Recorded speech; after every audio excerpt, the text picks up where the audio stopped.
Bueno, buenas tardes, bienvenidos a todos y a todas al segundo taller de nuestra Liga Barrial.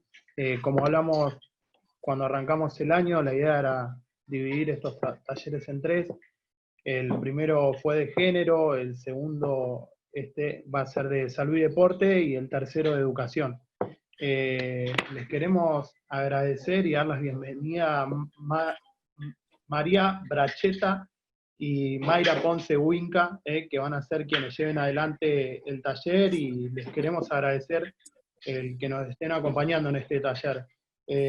También les queremos agradecer a todos los que nos acompañan en este taller. Sabemos que la construcción y la transformación de nuestra Liga Barrial no sería fácil sin el acompañamiento de ustedes, así que muchísimas gracias. También nos acompañan las chicas de Bromelia, que estuvieron participando en el taller anterior, y Juan Santeiro, presidente de Jóvenes Solidarios. Así que muchas gracias por acompañarnos. Desde Liga, hoy los que estamos presentes son nuestro presidente, Sebastián Olivera, nuestro secretario, Sebastián Berrielo, nuestro vocal titular, Sebastián González Bandi, y quien les habla, el vicepresidente García Bryan. Bueno, como les dije, muchísimas gracias por acompañarnos en este taller. Seguramente continuaremos con otro. Les cedo la palabra a las chicas. Gracias. Bueno, hola a todos. Yo soy María, de las dos que presentó, soy María Bracheta. Bueno, nosotras somos médicas, formamos parte de una residencia acá de Mar del Plata, que es una residencia interdisciplinaria, donde nos formamos también con chicos de psicología y de trabajo social. La idea, por lo que veo las caras, son más adultes que niñas.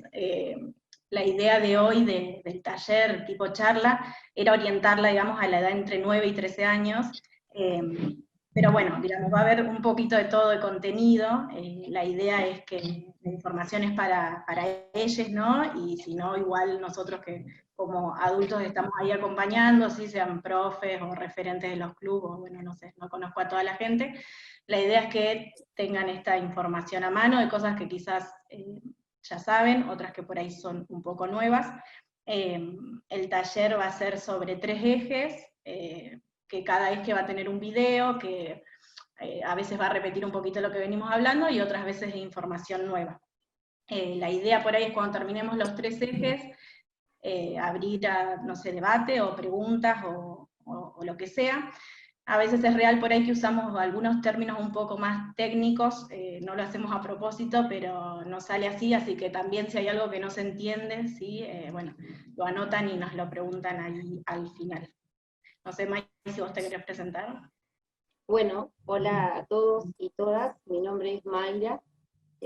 Bueno, un poco lo que dijo María, sos parte de esta residencia que tiene su centro, por ahí que no contamos, en el barrio Libertad, no sé si lo conocen, y bueno, nos formamos con compañeros, como dijo, de psicología y trabajo social, así que nuestra orientación, digamos, o nuestra perspectiva sobre la salud es bien integral, y un poco lo que van a ver, digamos, en estos 3 ejes tiene que ver con eso también, en parte con lo que por ahí nos habían pedido que podamos comentarles o compartir con ustedes, y también con el tipo de formación que nosotras tenemos como futuras médicas generalistas, y bueno, en formación en atención primaria, que tiene que ver mucho con el territorio y el vínculo con las otras personas.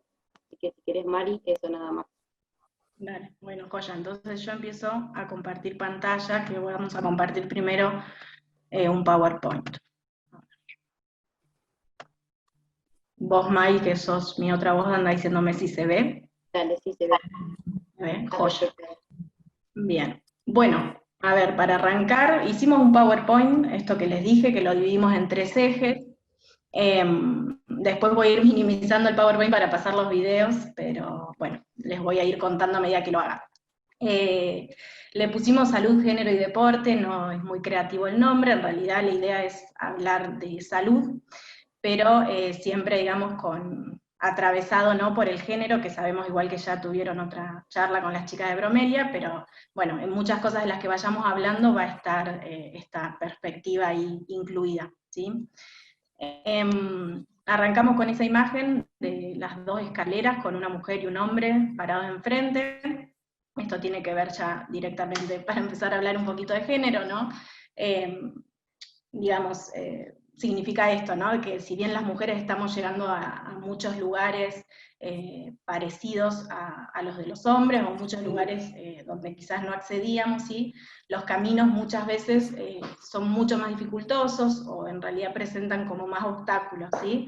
Eso es lo que trata de mostrar, basándolo por ahí un poco en el deporte, que tiene que ver con la charla de hoy, o la gente que está ahora escuchándonos es de ese ámbito, ¿sí? Bueno, sabemos que las mujeres hoy acceden, ¿sí?, a jugar al fútbol, es una práctica que ya no está tan estereotipada hacia los hombres, pero que bueno, los caminos para llegar a eso son distintos, ¿no? O ni hablar del ámbito profesional, ¿no?, quizás del fútbol, que los hombres es también su laburo, su fuente de dinero y de mucho dinero, y las mujeres lo pueden hacer como hobby, ¿no? Entonces, bueno, arrancar con esas diferencias así de antemano. Yo voy a empezar con este primer eje, que es de salud y sexualidad. La idea de este eje es hablar un poco de las definiciones de estas dos palabras. En realidad es desarmar un poquito, ¿sí? Por ahí hay cosas que sentimos que ya sabemos, pero que, nada, son conceptos que están como más modernizados, ¿sí? Solo va a haber imágenes que acompañan el eje, pero no es que la información que está escrita no es que es fundamental. Entonces, para empezar por ahí a desarmar estas palabras que les decía, ¿sí?, primero hablando de salud, algo que sirve siempre es como comparar quizás lo que se entendía antes por este término, ¿no?, y lo que se entiende ahora. La salud antes, y no tan antes, ¿sí?, nuestros abuelos o nuestros padres, se entendía por la ausencia de enfermedad, ¿sí? O sea, que una persona estaba saludable porque no estaba enfermo, ¿sí? Eso es el concepto viejo, la definición vieja de salud, ¿sí? Y esta enfermedad siempre muy ligada, muy relacionada al cuerpo, ¿sí? Es decir, estoy enfermo si me duele la rodilla, si tengo fiebre o me duele la panza, ¿sí? Y si algo de eso aparece, bueno, no tengo salud. Obviamente era una definición y un término que dejaba por fuera un montón de cosas, ¿no?, que hoy se entiende a la salud de una forma muchísimo más amplia, ¿sí?, que claramente no es solo lo físico y claramente no es solo la ausencia de enfermedad, ¿sí? Hoy se sabe, digamos, que intervienen factores psicológicos, ¿sí?, sociales, culturales, están apareciendo, creo, rayitas en el coso. Bueno, un montón, ¿no? Vinculares, familiares, y que la salud es todo eso también, ¿sí? Algo que nos parece importante siempre marcar también es esto de que la salud es un derecho fundamental y universal, ¿sí? Que por ahí muchos de los adultos lo sabemos esto, ¿no?, que es un derecho, pero a la hora de relacionarnos con el acceso a la salud, es como que eso un poco se olvida, o a mí como médica me parece que siempre es algo para reforzar y para empoderar, en el sentido de que muchos pacientes o muchos usuarios viven como ese acceso a la salud como cierto beneficio, ¿sí?, o como cierto privilegio, ¿no? Y no lo viven de esa forma de protagonismo de ser un derecho, y que por tal, digamos, necesita así de la garantía, ¿sí?, de nosotras dos, digamos, como médicas en ese caso. No sé, se me ocurre muchas veces que nosotros en los consultorios vemos pacientes que, bueno, no solo nos agradecen, y no es que eso esté mal, ¿no?, pero por ahí nos llevan regalos, ¿sí?, o hay como, yo siento a veces un agradecimiento excesivo, ¿sí?, ante ciertas prácticas nuestras, ¿sí? Y eso a veces nos hace pensar esto, que quizás las personas no están del todo familiarizadas o del todo ligadas con esta cosa de derecho, ¿no?, del derecho a la salud y el derecho del acceso a la salud, ¿sí? Una psicóloga que nosotros leemos mucho y que nos gusta, que se llama Stolkiner, hizo una vez un estudio en esto de comparar, digamos, los pacientes que veían a la salud como un derecho y los pacientes que no, ¿no? Y la relación que establecen con la salud y con los centros de salud y con los hospitales es totalmente distinta, ¿sí? Porque uno al interpretar la salud como un derecho, entonces no solo es más protagonista de los tratamientos, ¿sí? Sino que exige de un modo distinto, ¿sí? No es un favor que le estamos haciendo, ¿sí? No es ningún beneficio, sino que es parte de un derecho, ¿sí? Y un poquito otro término que me gustaría como charlarlo o desarticularlo, desarmarlo un poco, es la sexualidad, ¿sí? Claramente la sexualidad también es un derecho, esto quizás está en auge y se habla mucho más ahora, ¿no? Desde las leyes nuevas, ¿sí? Desde toda la implementación de la ESI, pero bueno, también comparando el término en el pasado y ahora, la sexualidad antes era algo meramente genital, ¿sí? Digamos, del cuerpo entero solo se basaba en la zona genital.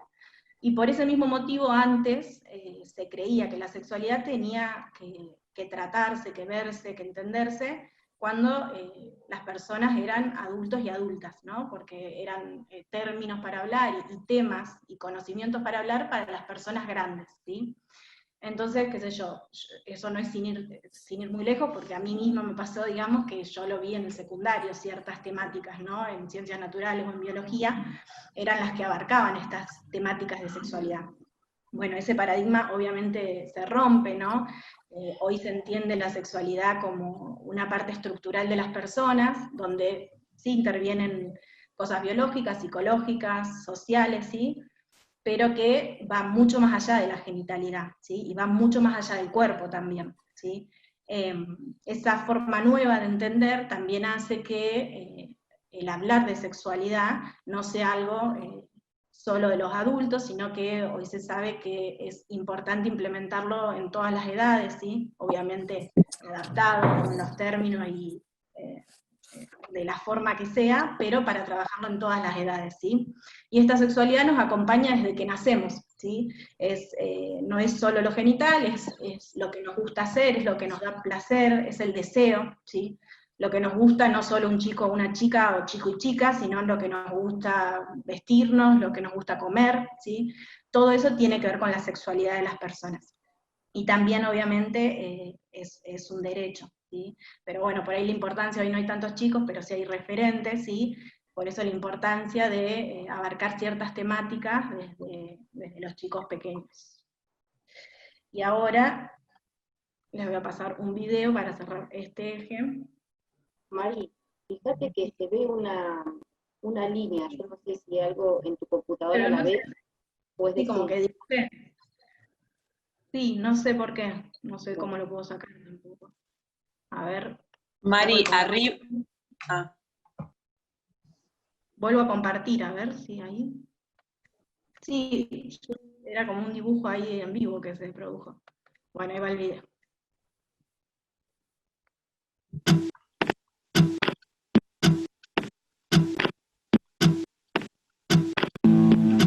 Derecho de expresar lo que pensamos, de dar nuestras opiniones, de que nos escuchen. Sí, que tenemos que tener esa educación sexual para de alguna manera después cuando tengamos nuestra primera relación saber qué debemos hacer, qué no, ese tipo de cosas, muy importante.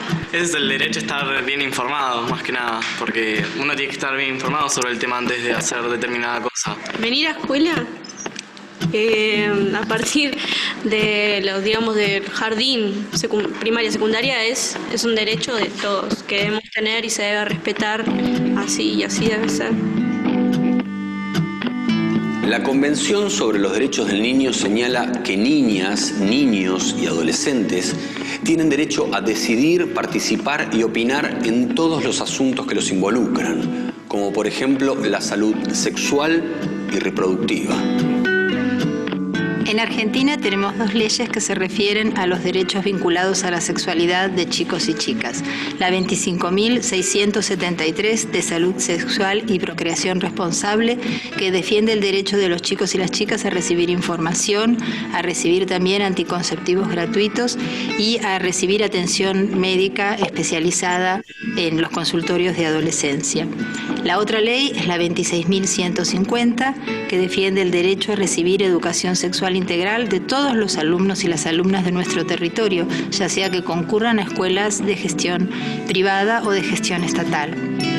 Tenés derecho a decidir tener o no relaciones sexuales, a decidir tener o no hijos, cuántos tener, cuándo y con quién, a educarlos y a criarlos aunque seas adolescente, a recibir educación sexual, a estar informado para evitar embarazos o enfermedades de transmisión sexual, a seguir en la escuela en caso de estar embarazada, ser madre o de vivir con VIH-Sida, a acceder a los servicios de salud y a asistir sin compañía de un mayor a partir de los 14 años.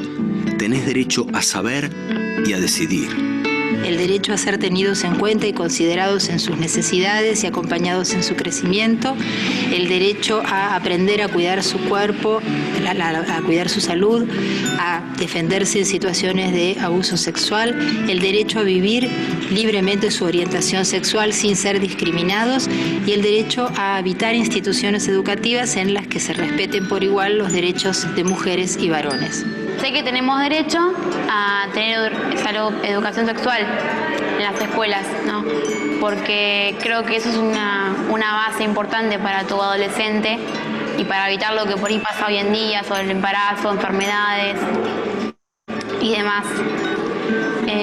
Y me parece que está bueno también aprender de esto.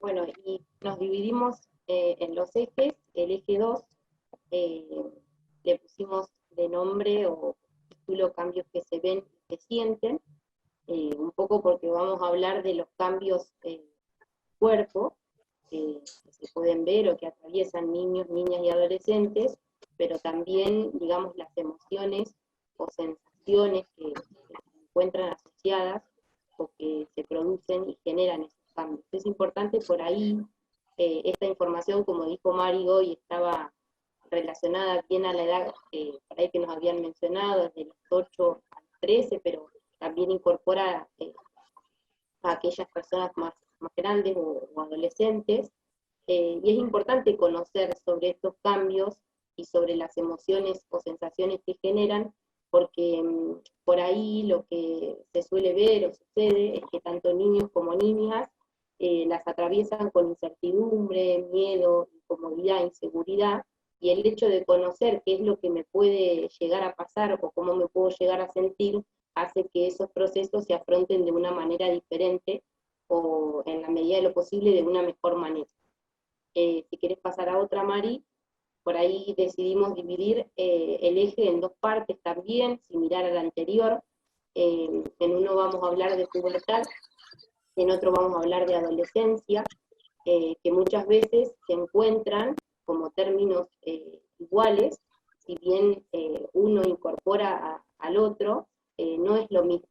La pubertad, por eso pusimos esta imagen, tiene que ver con los cambios físicos, y estamos hablando de algo estrictamente biológico, y son todos esos cambios físicos que le suceden a niñas y a niños, y que después los vuelven capaces de reproducirse. Habíamos puesto una imagen, igual es válida para ustedes, referentes, o como decía Mari, profes, para poder hablar de estas cosas, y también es importante nombrarlas por su nombre, y eso nos parece también algo que está bueno. Habíamos puesto la imagen de una niña y una mujer adulta, y los cambios que se podían ver ahí con respecto, por ejemplo, a la altura. En la etapa de la pubertad lo que sucede es esto, que las mujeres crecen en altura, se ensanchan las caderas, aparece vello o pelo en la región genital, o en la región del pubis también se llama, vello en lo que son las piernas y en las axilas, y hay un crecimiento mamario también. Y en el caso de los niños, también crecen en altura, se ensanchan más que nada la región de lo que son los hombros, aparece vello también en la región genital, hay un crecimiento que es normal, tanto de lo que es el escroto como el pene, y aparece vello también en las piernas, en las axilas, y en la barba o la zona del bigote.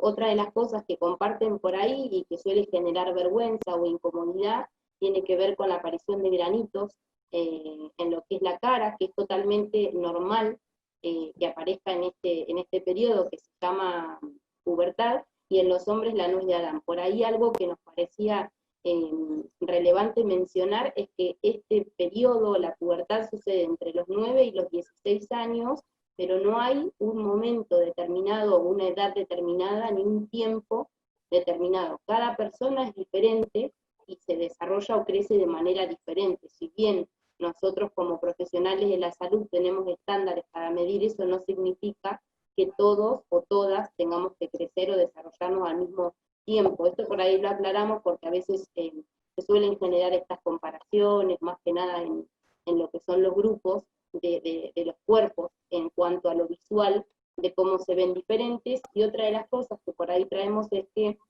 también en esta etapa de la pubertad suelen transpirar, por decirlo de alguna forma, con mayor olor que antes, entonces suelen experimentar olores que antes no tenían y que también es común, lo traemos un poco por el juego.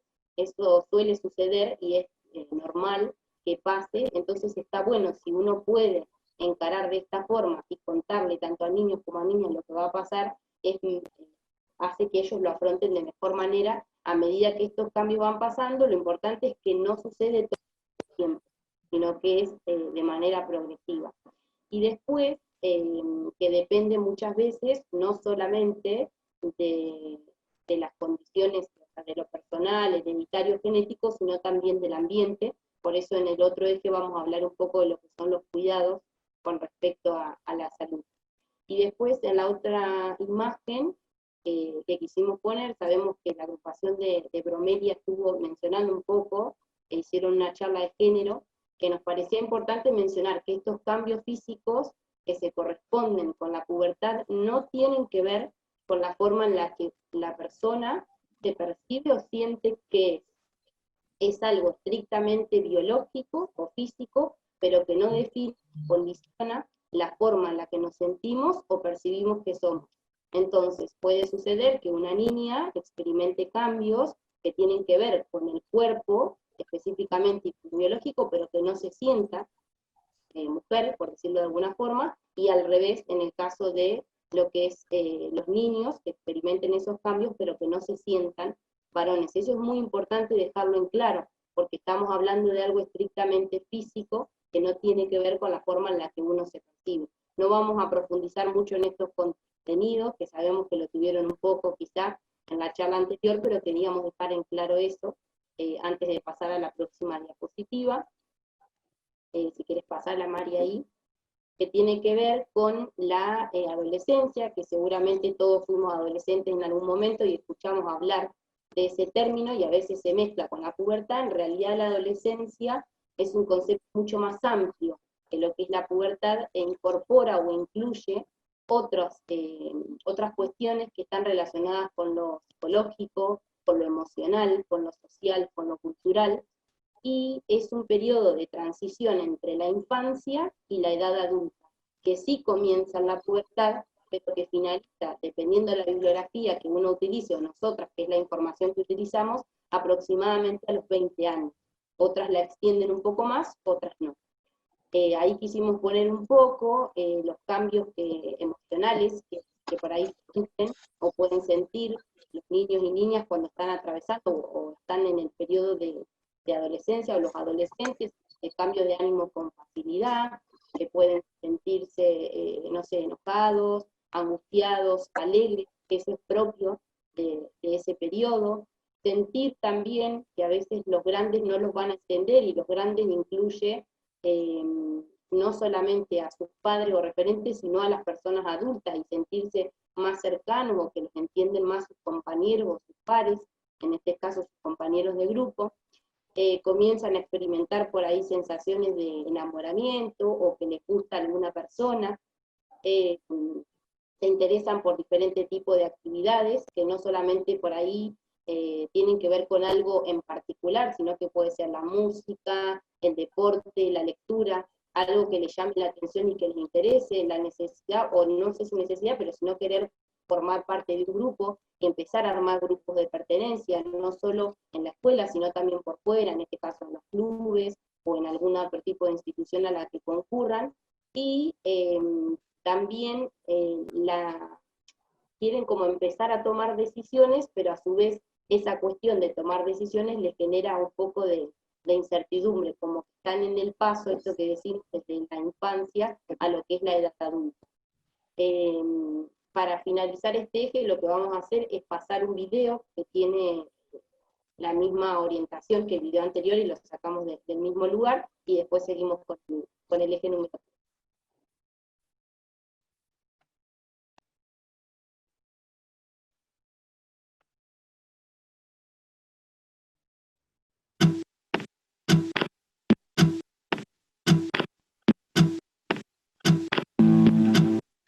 Las mujeres nos empezamos a desarrollar, aparece la primera menstruación.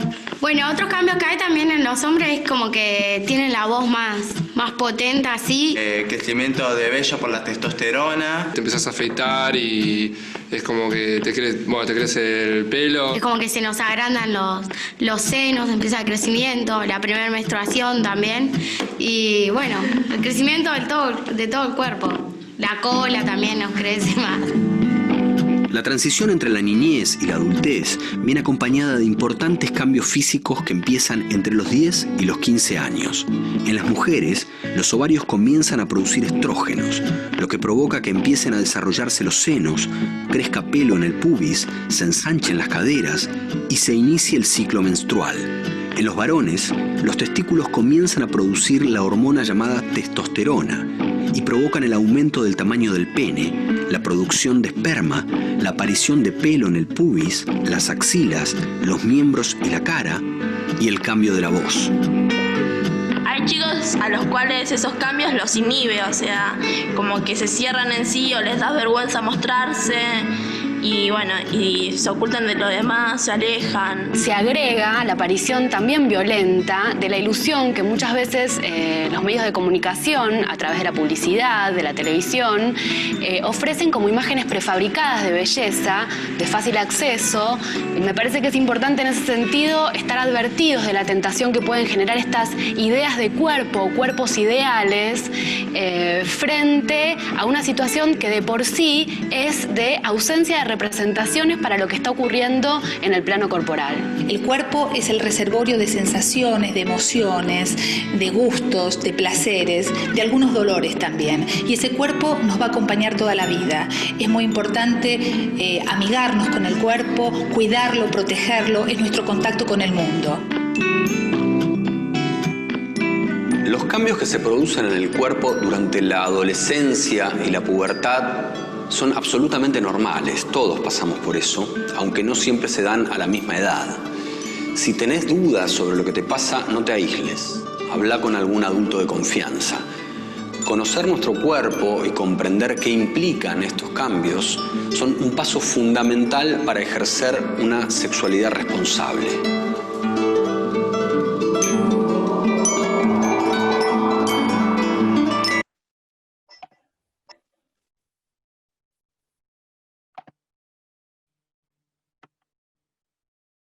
Bueno, y después el eje número 3 también va en concordancia con el eje anterior.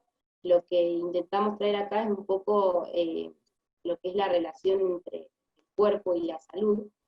Obviamente siempre queremos remarcar que hablamos de cuerpo, pero que no nos estamos refiriendo solamente a lo físico, sino que siempre consideramos y también a la salud desde una perspectiva integral y que se encuentra atravesada por numerosos factores que no tienen que ver solo con lo biológico, y lo nombramos también anteriormente, sino también con lo psicológico, con lo social, con nuestros vínculos, con la cultura, así que eso nos parece importante. Por ahí vamos a dividirlo también en dos partes, yo voy a hablar de la primera, y Mari va a seguir con la segunda parte. Si querés, Mari, pasar la diapositiva.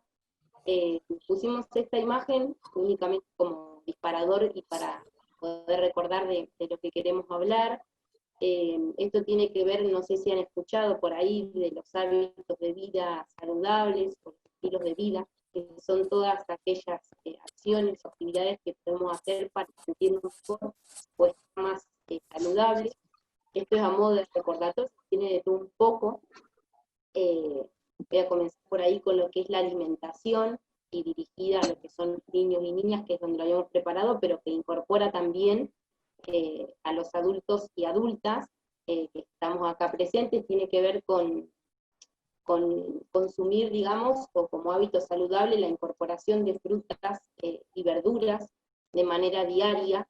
Eso es importante en todos los grupos de edad, y obviamente entendiendo también en esta cuestión de la alimentación, que depende mucho de la posibilidad económica. Nosotros nos pasa mucho en el consultorio que siempre lo recomendamos, pero lo bajamos a la realidad económica de las familias, y a la posibilidad de poder comprar determinados alimentos, la incorporación de lácteos, como, no sé, queso, manteca, yogur, la incorporación de carne, de los 3 tipos de carnes en la medida de lo posible, lo que sería el pollo, la carne roja y el pescado.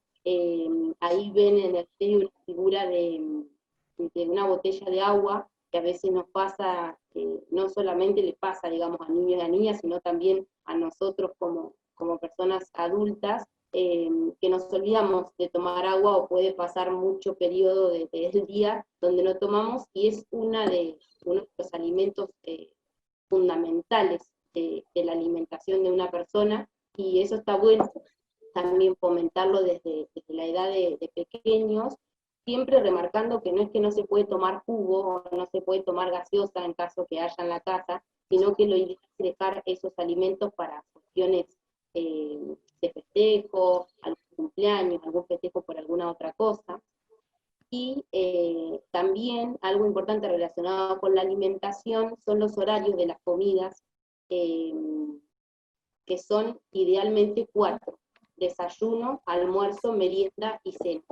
El desayuno es una de las prácticas que por ahí más vemos relegadas. A veces tiene que ver con la hora que nos levantamos, a veces tiene que ver con que no estamos acostumbrados a hacerlo, pero es de las 4 comidas la más importante, porque es la que aporta energía para continuar durante todo el día, y esa energía después la utilizo para, no sé, para hacer algún deporte, para estudiar, para funcionar durante el resto del día. Así que eso es importante. Si bien nosotros lo intentamos hacer desde el consultorio cuando tenemos algún tipo de charla con algún pacientito o pacientita, o cuando hacemos algún taller en alguna escuela, está bueno eso, porque forma parte también de la capacidad que voy a tener después para poder hacer determinadas actividades. Ahí se ve un reloj que lo pusimos para acordarnos de lo que es la parte del sueño y del dormir. Se recomienda 8 horas como mínimo, digamos, para dormir y para tener un buen descanso. No sé qué grupos de niños, niñas y adolescentes ustedes tienen, pero lo que nosotros por ahí vemos mucho es la utilización de pantallas, y cuando hablo de pantallas me refiero a computadoras, celulares, tablets o cualquier otro dispositivo.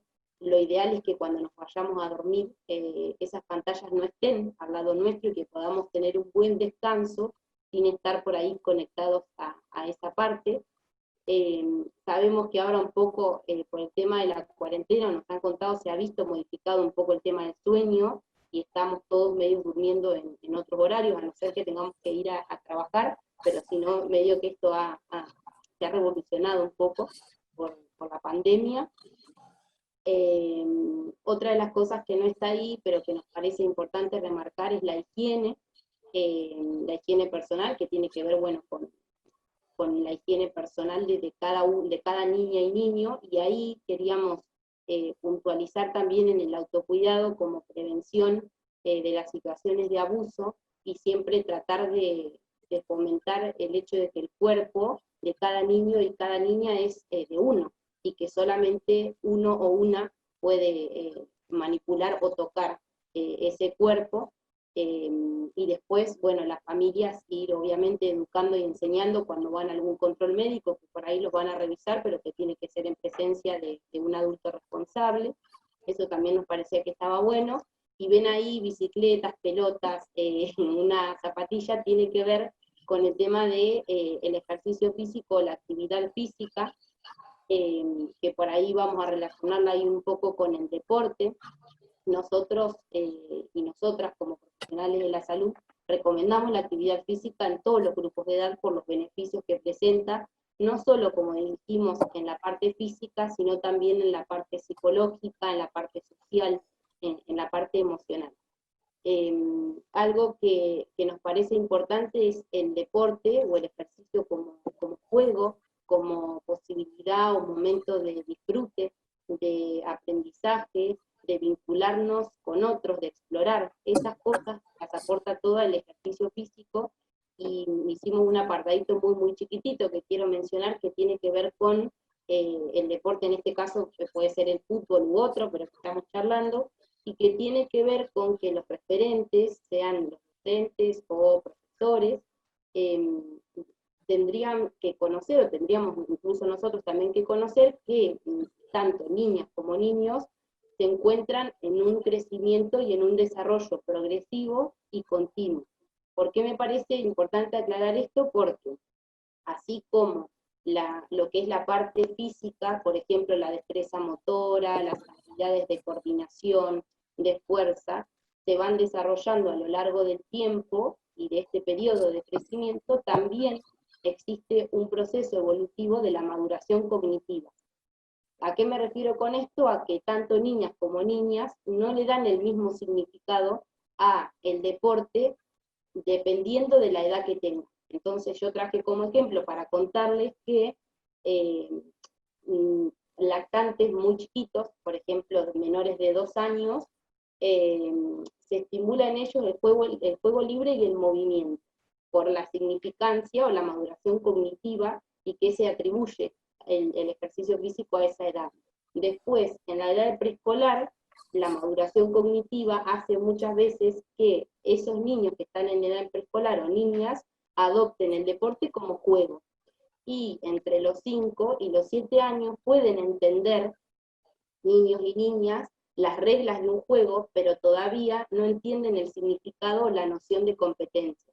¿Por qué aclaro esto? Daba unos ejemplos, como por ejemplo podemos ver correr atrás de una pelota, todos juntos, y no quedarse en su posición o su lugar, pero porque todavía hay una maduración cognitiva que hace que no puedan entender el sentido de la competencia.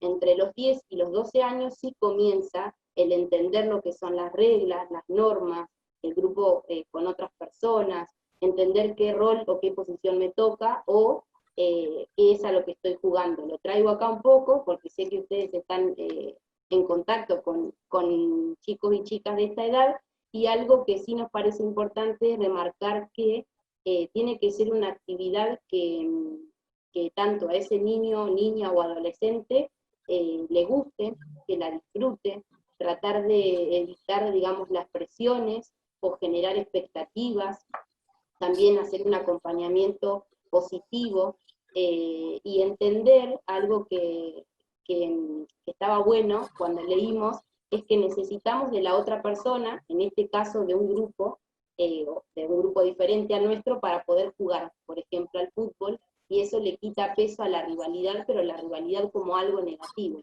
sino como entender que para poder jugar necesitamos del otro, y eso hace que disfrutemos un poco más del ejercicio, más allá de que siempre va a haber algún equipo, en el caso que no sea empate, que gane o que pierda, eso ayuda a tolerar mejor la frustración. Así que quería mostrarlo un poco, y me parece que eso es todo, Mari, creo que sigue la otra parte. Bueno, pasamos a esta otra imagen. En realidad la idea un poco de esto que hablaba Mai es cómo nosotros entendemos, ¿no? Los cuerpos saludables, ¿sí? Y la creación de estos estereotipos, que quizás ya lo han hablado en la charla anterior, porque se habla mucho del estereotipo de género, ¿no? De las cosas que supuestamente corresponden a las mujeres y que supuestamente corresponden a los hombres. Bueno, pero en realidad los estereotipos, que son modelos, ¿sí? Hegemónicos, se dan en todos los planos, ¿sí? También en el plano del deporte. El estereotipo sobre un cuerpo saludable, que es lo que decía antes, o sobre un cuerpo bello, ¿no? Lindo o feo. Un poco la responsabilidad de nosotros como adultos, ¿sí? de poder romper con esto, en realidad de poder mostrar otros cuerpos, ¿sí?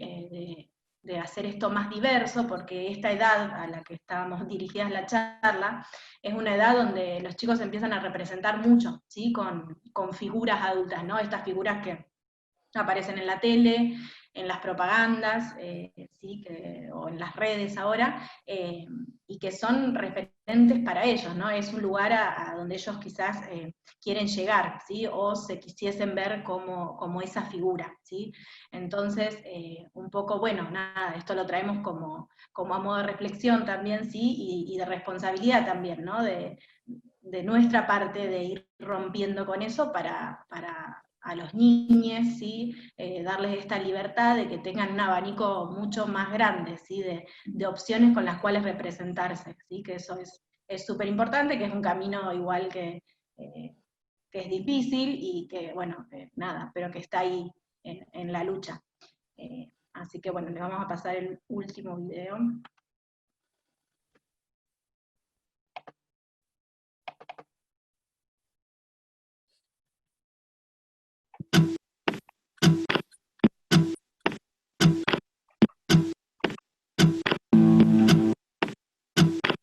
A una nena desde un principio ya la mandan a ordenar su cuarto, o después a lavar los platos, o a cocinar, y a un nene en cambio eso no le piden, ¿viste? O cuando es adolescente ya lo dejan salir más solo, y a una chica la cuidan más. Para mí esto es porque las mujeres tienen que estar más preparadas para el día de mañana que los hombres, porque corren más peligro, son más vulnerables que los hombres. No es un comentario machista, para nada. O por ejemplo, si un chico anda con muchas, es un ganador y la chica es una trola. ¿Cuántas veces escuchamos que los hombres no lloran? Que las mujeres son el sexo débil, o que las muñecas son cosas de nena y el fútbol cosa de varones. En nuestra casa, en el barrio o en la escuela, se reproducen modelos que condicionan nuestra sexualidad. Estereotipos acerca de cómo debe ser un varón y cómo debe ser una mujer. Acerca de lo que pueden o deben hacer unos y de lo que pueden o deben hacer los otros. Cuando el hombre se inicia sexualmente, cuanto más joven mejor, y encima le dicen ¡bravo, hijito! Y cuando la mujer se inicia sexualmente por primera vez le dicen ¿cómo pudiste? ¿Te cuidaste? ¿Con quién fue? Y la batalla una pregunta, si no es justo. Ni el hombre ni la mujer son incapaces de hacer las cosas que hace el otro. Como hombre o como mujer tenemos que tener igualdad de oportunidades, respetar al sexo opuesto, respetarnos entre nosotros y que no haya diferencia entre hombre o mujer. Los derechos son iguales para ambos sexos y tenemos que aprender a respetar. Pienso que también es una tontería eso de que las mujeres y los hombres tienen que estar estructurados a hacer algo y esto es esto para los hombres y esto es esto para las mujeres, que me parece que está mal. Yo pienso que desde mi generación y de la escuela podemos hacer que esto cambie y para que todos seamos iguales. No existe una sola forma de ser persona. Cada ser humano es único e irrepetible. No importa tu identidad sexual. Todos tenemos deseos, historias y necesidades diferentes, pero también tenemos el mismo derecho a ser respetados como somos y a ser tratados por igual.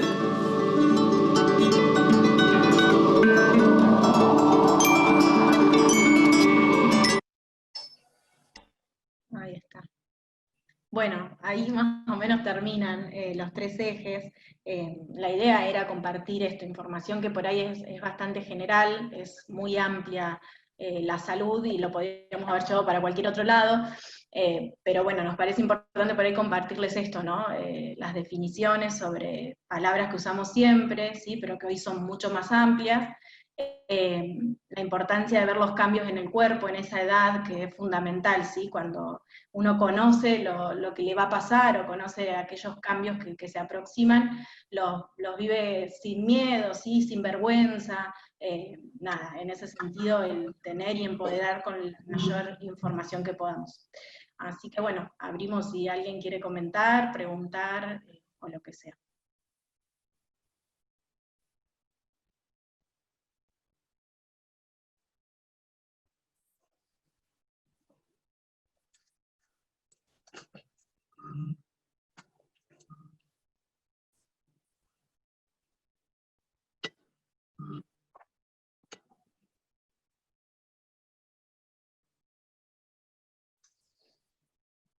¿Alguno se anima a romper el hielo? ¿A mí se me escucha?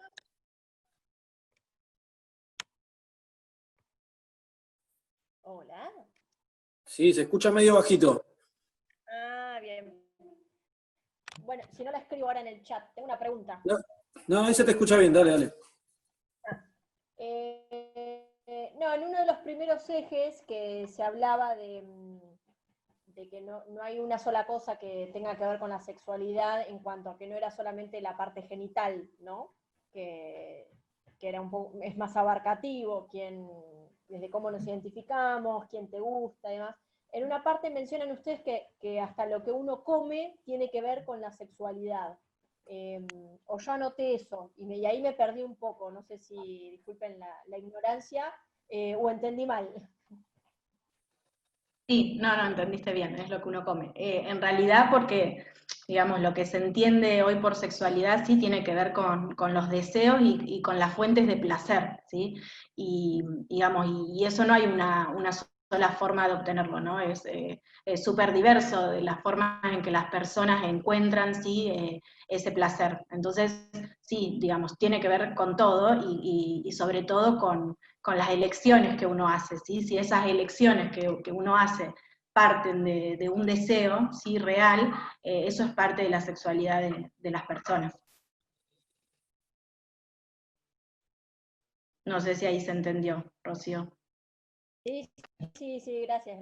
No, flashé, no sé, te comes una naranja y tal cosa.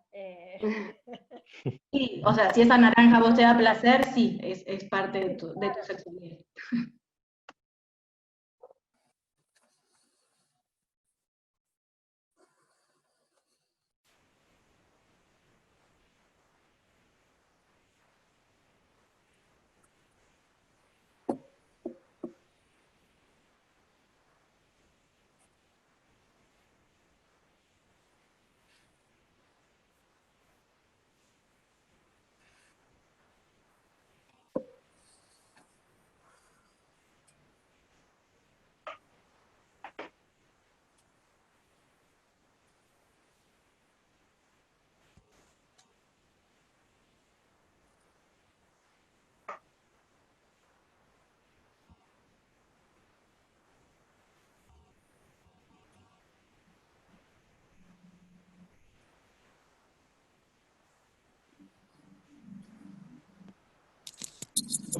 Aprovecho un comentario que no está hablando nadie.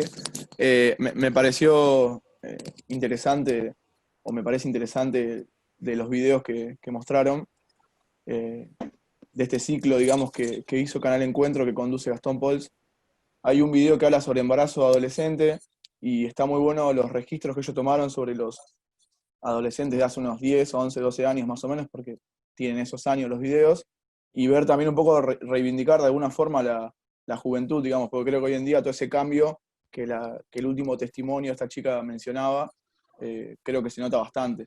En la escuela, digamos, hay un avance muy interesante en cuanto a la ESI, más allá de algunos sectores que tienen un rechazo muy grande hacia ello. Los pibes y las pibas tienen un desarrollo y un conocimiento muy superior, creo yo, al que teníamos nosotros en ese contexto, en esa edad, y para mí es muy valorable porque sin la ley de educación sexual integral eso hubiese sido, creo imposible, o no se hubiese dado de la forma que se dio, y creo que es interesante también, al menos de mi parte, reivindicar un poco el rol de la ley y también el rol de los pibes y las pibas que hoy en día toman un poco esa bandera y la defienden. Sí, creo ahí un poco con respecto a lo que decís, que es súper importante esto que mencionás de la ley y de la ESI, y también un poco de las cosas que queríamos abarcar tienen que ver con la ESI.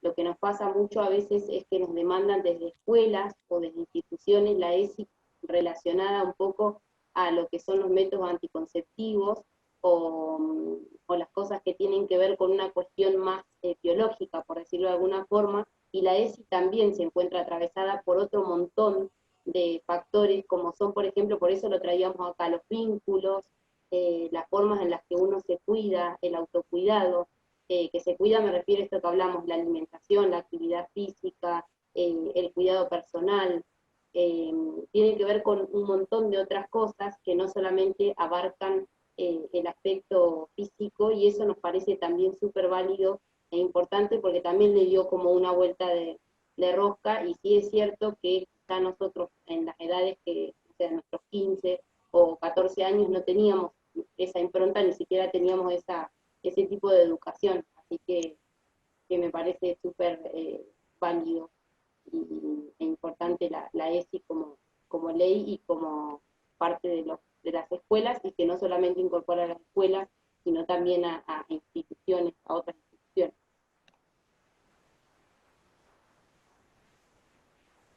Y eso nos pasa cuando vamos a dar los talleres un montón, digamos, de esa sensación de que los pibes la tienen muy clara, porque obviamente ellos no pasaron por este camino por ahí que a nosotros nos toca de construcción total, ¿no? De cosas que aprendimos de una forma y de repente nos tenemos que ayornar a otra y conocerlas. Ellos ya crecen con esto y eso realmente se nota, y por eso es súper importante como seguir dando esta información y seguir mostrándole a ellos abanicos de opciones y de diversidades, porque ellos lo toman como natural, ¿no? Desde el primer momento, y se nota, digamos, la diferencia, ¿no? A mí me cuesta, por ejemplo, hablar horrores en inclusivo, y nada, y ves los pibes chicos que lo usan como si nada, pero claramente porque uno es mucho más moldeable, ¿no? A esas edades, en muchos sentidos, pero incorporan diferente la información, que para nosotros por ahí es un trabajito extra.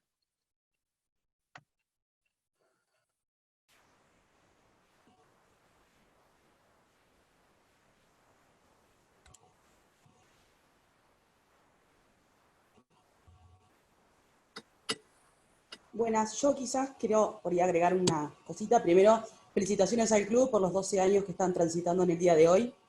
A las compañeras acá por la presentación que hicieron, muy buena. En cuanto al primer eje, esta diferenciación entre sexualidad y genitalidad, que ya Freud la trabajaba ya a fines del 1800, ¿no? Que hizo unos quilombos terribles en esa época porque hablaba de la sexualidad infantil. Allá, ¿no? Era complicado. Creo que la diferenciación al día de hoy, más allá que se viene trabajando hace años, es que hoy podemos hablar de eso, ¿no? Hay leyes, hay derechos que le ponen palabras, y eso hace también que la gente empiece a hablar y se deje de enfermar por ese motivo, y que empecemos a escuchar y poder alojar otras realidades. La sexualidad en cuanto es intrínseco al sujeto mismo, ¿no? Nosotros nacemos, tenemos personas que nos desean, que nos esperan, que cumplen las funciones independientemente de que haya una madre, un padre, ¿no? Y eso ya nos da la condición de sujeto del deseo. ¿Por qué? Porque hay cosas que nos satisfacen y hay cosas que nos generan displacer, desde el momento cero, desde una comida, desde la teta, desde la leche materna, desde una caricia. Entonces, todo lo que transita en nuestra vida implica justamente la cuestión del deseo y la sexualidad propiamente dicha. Los niños, las niñas tienen sexualidad y lo tenemos que empezar a informarnos, a saberlo, para poder observar, porque también en ese terreno es donde a veces se generan cuestiones que llaman la atención, ¿no? Cuando un niño o una niña es abusado, ¿no? Esos ejemplos que se pueden dar, por ejemplo, en un club, que hay una conducta, ¿no?, que implica algo que tiene que ver con una exacerbación sexual, por ejemplo, ¿qué está pasando? Siempre el terreno implica la sexualidad. Entonces depende de cada vertiente, es importante tener la información y que transite entre todos y todas y podamos aprender y preguntar todo el tiempo, porque nada, las generaciones nuevas se vienen con todo también, ¿no?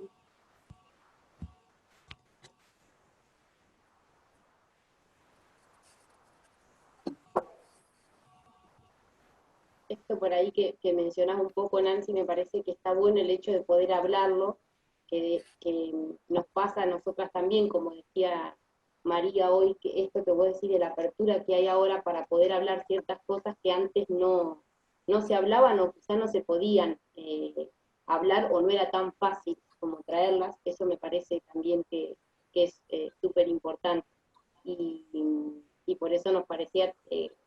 pensamos por ahí que iban a haber niños o niñas mostrar ciertas imágenes que también nos generaban contradicciones, y decíamos, no sabíamos cómo se las iba a tomar el club o si estaba bien, pero como por eso yo mencionaba hoy de llamar las cosas por su nombre con respecto a eso, pero toda la otra parte también, poder hablar y tratar de hacer de esto algo más común, por llamarlo de alguna forma, que a veces cuesta cuesta tanto, aunque estas corrientes están cambiando y se está pudiendo abrir un poco más este tema.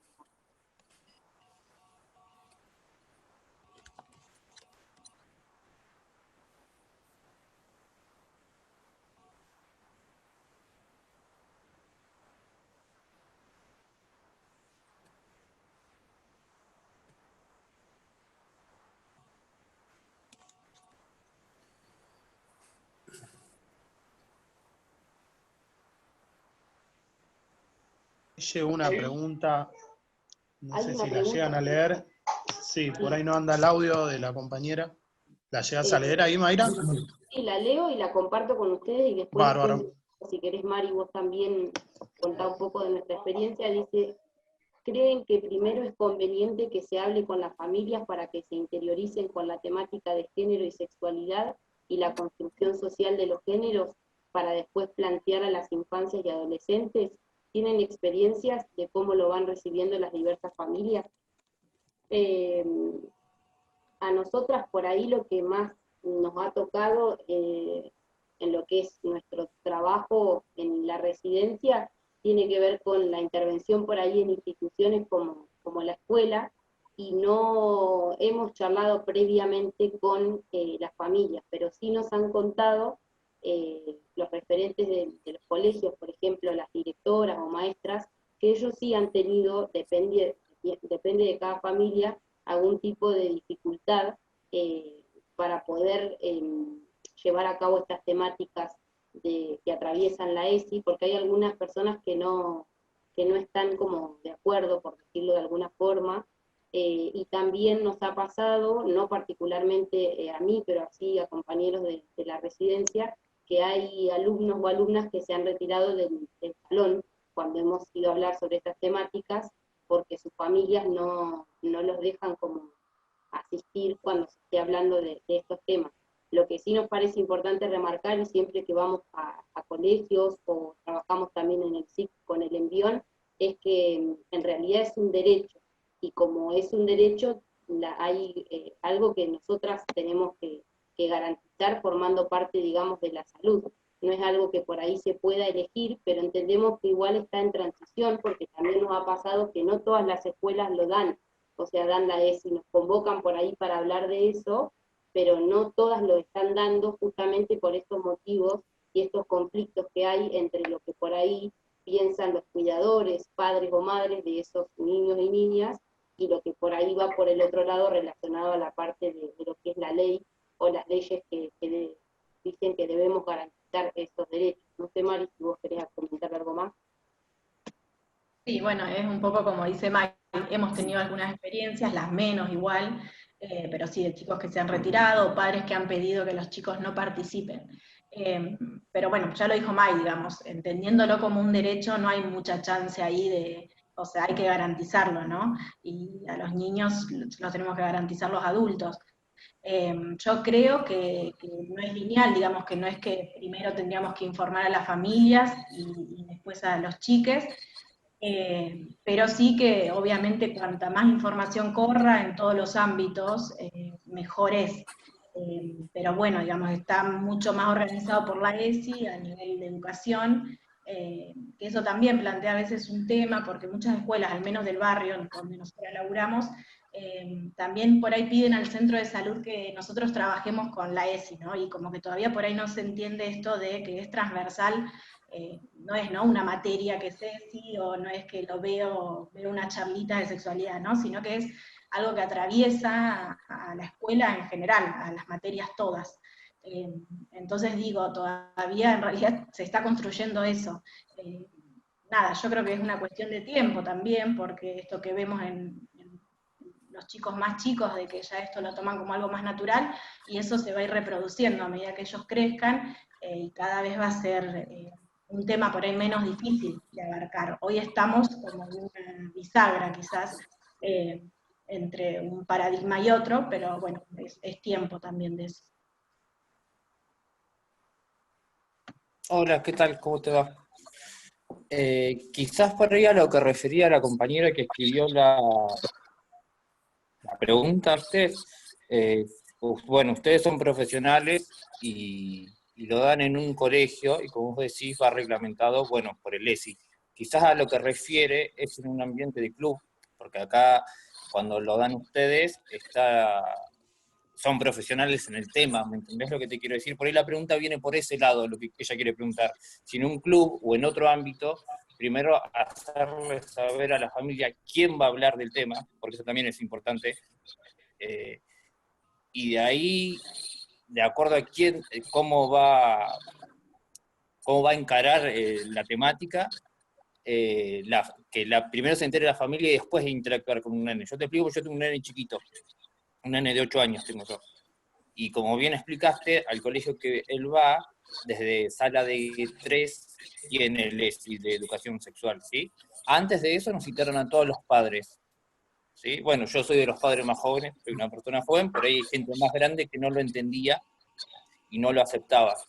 Pero en el colegio pusieron quién lo iba a dar, cómo se iba a tomar, y bueno, toda esta forma que le dieron ustedes de identidad sexual, de género, una cosa son los genitales, y no, desde ese punto. Quizás la pregunta viene relacionada a eso, en un lugar que no es el colegio, garantizar a la familia que lo va a dar alguien idóneo, ¿no? Al tema, porque es algo sensible también. Si bien tiene que ser naturalizado ya, y es como decís vos, los nenes la tienen muy clara, para brindar esa tranquilidad a los padres, porque no falta el padre que no está conforme, y de ahí se desvirtúa un montón de cosas, y una persona que actúa de buena fe termina siendo manchada por alguien que no entiende. Quizás la pregunta viene desde ese lado, si mejor primero no hablar con el adulto, explicarle lo que se va a dar, y después sí encarar a la criatura, ¿no? Creo que por ese lado viene la pregunta. Sí, me parece que esa parte que decís por ahí está bueno, como decía Mari, sí, obviamente uno puede tener esta posibilidad de hablar con padres, madres y cuidadores de niños, niñas y adolescentes, en este sentido de vos decir, de comunicar que por ahí se va a dar este tipo de charlas. Por ahí lo que nos sucede es que por fuera de lo que es el ámbito educativo, tanto médicas como médicas son muy convocados para dar esta charla, pero en realidad cuando uno lee, digamos, la normativa de la ESI, no incorpora que tengan que ser, por ejemplo, en los colegios, médicas y médicos quienes den las charlas o la formación en ESI, sino que los incorpora a los docentes. El tema es que hay ahí una cuestión, por eso yo les contaba que cuando somos convocadas, normalmente nos convocan por la ESI, porque entendemos que es una cuestión también donde se juegan un montón de cosas, y también esos docentes todavía no han sido preparados, algunos tienen más preparación y otros no, o capaz no se les genera algún tipo de tabú o alguna cosa de esa, pero que no, la ESI no va asociada directamente al profesional médico como está planteada, digamos, en la ley. En realidad atraviesa la escuela toda, tampoco es un bloque, como por ejemplo puede ser matemáticas, pero sí es real lo que vos decís que sucede, que muchas veces son los profesionales de la salud los que son convocados para dar esos temas, más que nada también porque se entiende muchas veces, o la parte más compleja que vemos que entienden de la ESI, es la parte de las cuestiones físicas, biológicas, hablar de esto de la orientación, de género, el género, como que por ahí nos convocan desde ese lado.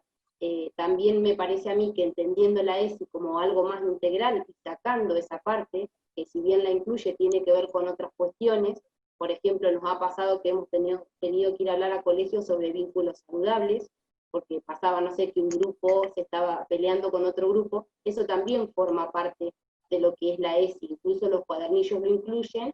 Lo que sí está bueno por ahí es comunicar a las familias, y también lo que nos ha sucedido es que dependiendo la edad, por ejemplo, en preescolar es de una determinada forma, en escolares de otra, preadolescentes de otra y adolescentes de otra forma. También nos han llegado estas consultas de qué se le explica o qué se le dice, o qué es lo que se cuenta cuando se da algún taller o capacitación. Esa parte me parece que sí está buena, porque quizá que hay algún tipo de reticencia por desconocimiento de los padres y madres, no porque no quieran, sino porque no saben a dónde va encarado o qué es lo que uno va a decir o no decir, digamos.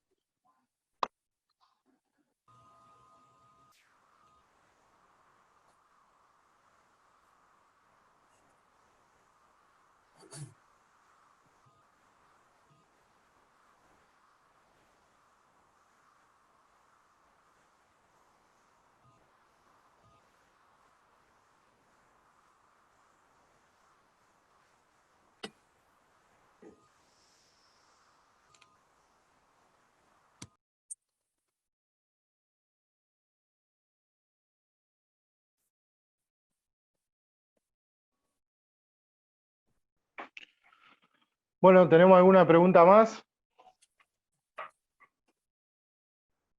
Buenas, ¿cómo están? Yo tenía una pregunta acerca, cuando hablan del autocuidado y también, bueno, relacionarlo con la higiene, y sobre esto que hablan que la ESI está como dividida en cuotas etarias. ¿Cuál sería el lugar de referencia para saber, o sea, para interiorizarse más cómo se encara en las diversas edades? Teniendo en cuenta que somos profes y que podemos tener distintas categorías como para interiorizarnos más y también ver cuál es el enfoque que se le da para cada edad.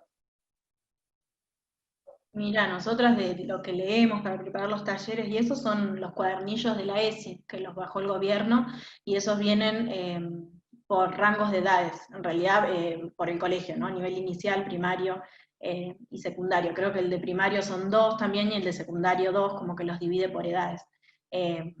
No sé si es una pregunta como más específica, esa es como la información, nosotros la solemos sacar de ahí. Claro, o sea, pero poner si nosotros querríamos acceder, que está en algún lugar oficial a donde habría que acceder. Hay que entrar a la página del ministerio y poner ESI, o igualmente si quieren nosotros lo podemos dejar acá como algo que podemos hacerlo porque tenemos disponibilidad, pero es accesible a cualquier persona, digamos, no es que accede solamente docentes, incluso nos descargamos desde la página del ministerio, y lo que tienen de bueno es que cada actividad, por ejemplo, no sé, si va a tomar alguna temática te da ejemplos, entonces si vos vas a tener niños y niñas entre 7, por decirte algo, ¿no? Y 10 años, con ejemplos qué tipo de actividades uno puede hacer, y así con todas las edades para que se pueda atravesar el módulo de la ESI, pero que la persona a la que va dirigido también entienda, y también uno bajar esa edad. Si quieren, se me ocurre, Mari, no sé si pasárselos no sé cómo se comunican después ustedes, pero para que tengan los módulos de la ESI en PDF. Buenísimo. Sí, después se los podemos pasar y los comparten. Están en la página, no sé yo, porque están en un drive nuestro, pero los descargos sí son PDF y se los mando a Sebastián o cualquiera y los hacen ahí públicos. Buenísimo, gracias.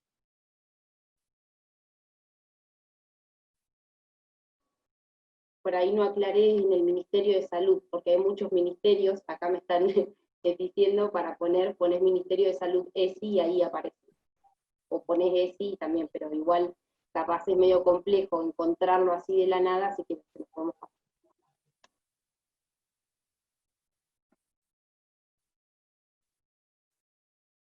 Sí, después nos pasás el PDF y nosotros lo compartimos en el grupo de referentes. No sé si alguien tiene alguna duda, alguna pregunta más, si no ya vamos cerrando.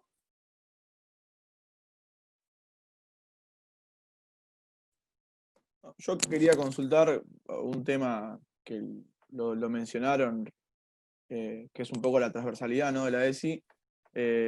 Si han recibido, digamos, en el caso ya que estamos en una liga de fútbol en este caso, si han recibido algún pedido de consejos, digamos, de algún tipo de entidad deportiva de la ciudad, para ver de qué forma se puede aplicar, ¿no?, un protocolo de ESI, digamos, dentro ya sea de una institución o de una liga, digamos, porque tal vez ustedes han tenido, por lo que comentan, mayor experiencia en el ámbito educativo, que el ámbito educativo, por así decirlo, tiene un mecanismo un poco más aceitado, digamos, y como que hay ya un protocolo, digamos, de charlas, se estipula esto de la semana de la ESI, que bueno, es un poco extraño, porque en realidad la ESI se tiene que enseñar durante todo el año, no es una cuestión de una sola semana, pero más allá de eso, digamos, ¿algún tipo de institución deportiva ha tenido alguna iniciativa de ese tipo? No, nosotros, ustedes son los primeros. No, nosotros solo con vinculación con escuelas, que de ahí surgen las demandas de las escuelas del barrio, más que nada, y en el SIC del barrio también, que está el proyecto Envión, que trabajan con adolescentes, ahí hemos trabajado también. Pero así en el ámbito deportivo, a nosotros no nos ha llegado ninguna demanda. No sé si es por otros lados. Hay muchas capacitaciones igual que incluso se han dado las capacitaciones también para docentes, no sé bien eso quién los da ni quién tiene que ver, pero supuestamente, digamos, todos los sectores que laburen con chicos tienen que tener ciertas capacitaciones. Pero a nosotros no nos ha surgido ninguna demanda, ni de clubs, ni de otras instituciones tampoco. Porque incluso la falencia, digamos, que hay desde la formación educativa, los docentes no tienen una formación, digamos, en ESI, en la realidad, salvo por ahí aquellos profes de biología que tienen un acercamiento más grande hacia ese tipo de vínculos. En los ámbitos, las instituciones deportivas, digamos, sucede exactamente lo mismo. Hay una falencia muy grande en ese sentido, y son espacios donde también los pibes y las pibas confluyen semanalmente, digamos, y son espacios, la verdad, súper interesantes para trabajar este tipo de temáticas. Entonces, bueno, más allá, digamos, de esta oportunidad, digamos, que la Liga Barrial organiza, es interesante también profundizar más allá, digamos, de eso, o también saber si hay otras instituciones por fuera del fútbol, digamos, ¿no? Que apelen a ustedes o a algún grupo que ustedes conozcan para informarse.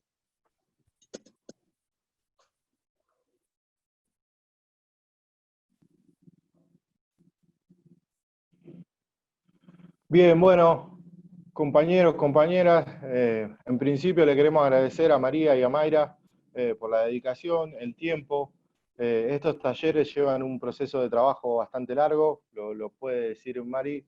Estuvimos unas 2 semanas y casi 3 trabajando esto, así que muchísimas gracias a las compañeras que se ponían después de horas de su trabajo para poder preparar el taller y trabajar y tener una capacitación de la calidad de la que ha sido, así que desde ya quedamos en contacto permanente para poder seguir trabajando, y si las instituciones presentes tienen alguna consulta en particular o lo que fuese, poder acercarle el contacto de las compañeras, pero bueno, celebramos muchísimo esta iniciativa y esta participación de casi todos los que están presentes hoy. Para nosotros ha sido un primer semestre muy difícil como Liga Barrial de Fútbol. No estamos pudiendo hacer nuestras actividades normales, que es que los pibes se encuentren compitiendo en un torneo como siempre lo hacemos, y en esta fecha justo estaríamos quizás celebrando y haciendo nuestra entrega de premio y compartiendo una chocolatada, una merienda. Sin embargo, saludamos a todos los clubes porque en este primer semestre que nos ha tocado han sido los que le han puesto el pecho para poder llevar adelante esta pandemia, no solo con la olla popular en el barrio, sino acompañando la continuidad pedagógica de nuestros pibes y pibas en la escuela. Desde un año en el que todo estaba perdido, si miramos para atrás como Liga Barrial, fíjense todo lo que estamos construyendo y lo que estamos haciendo. Esta es nuestra segunda capacitación.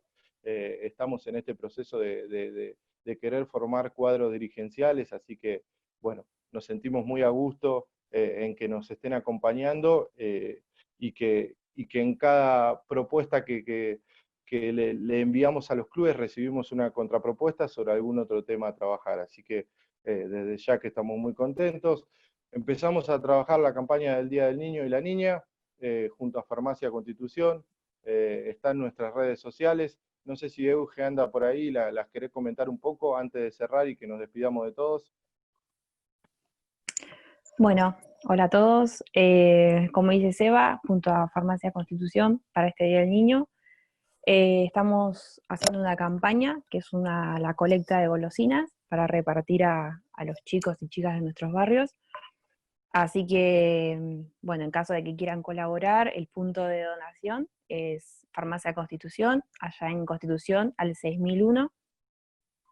Y también no solo a colaborar, a participar y entrar a nuestras redes sociales, que puedan compartir tanto esta campaña del Día del Niño, la encuentran en Facebook, en Instagram, como Liga Barrial de Fútbol.